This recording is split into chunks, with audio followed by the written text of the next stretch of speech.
प्रणाम स्वामी जी।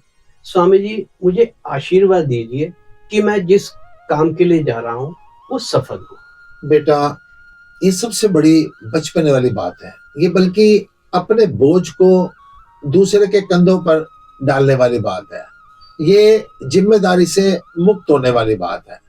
अगर केवल मेरे आशीर्वाद से कुछ होना हो, हमारे लोगों के मन से किसी के लिए भी कुछ भी दुर्भावना होती ही नहीं है।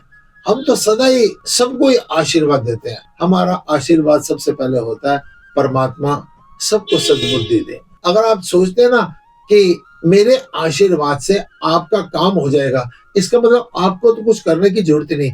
आप लगन से कर्म कीजिए। जिस समय पर आप लगन से कर्म कर रहे हैं ना, देखना आपके सारे काम स्वयं ही होते चले जाएंगे। कि आप जैसे भी बात कर रहे थे, आपके परिवार में किसी की तबीयत खराब है, उसको आप इलाज करवाने जा रहे हैं।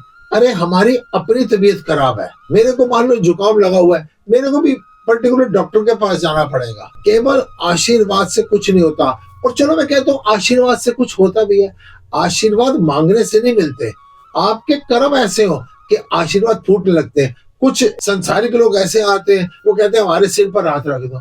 अगर मेरे हाथ को आपके सिर पर रखने से कोई कल्याण हो रहा हो ना, तो आओ मैं सबके सिर पर हाथ रख देता हूँ। आशीर्वाद कभी भी हाथ का कर्म नहीं है। आशीर्वाद तो हृदय का कर्म है। आपके कर्म ऐसे हो कि आपके लिए दुआएं अपने आप निकलनी शुरू हो जाएं। और केवल आशीर्वाद से काम नहीं होता, आपको उसके लिए कर्म करना है। आप जैसे कर्म करेंगे ना, वैसा आपको फल मिलना ही मिलना है। दूसरे की सेवा इस प्रकार से की जाए कि उसके हृदय से आपके लिए करुणा के भाव फूटने शुरू हो जाए, वो आशीर्वाद बन जाए।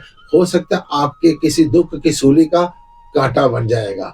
हो सकता है आपके रास्ते खुलने शुरू हो जाएंगे। केवल आशीर्वाद प्राप्त करने की कामना मत कीजिए, अच्छे अच्छे कर्म कीजिए कि आशीर्वाद फूटने शुरू हो जाए। ओम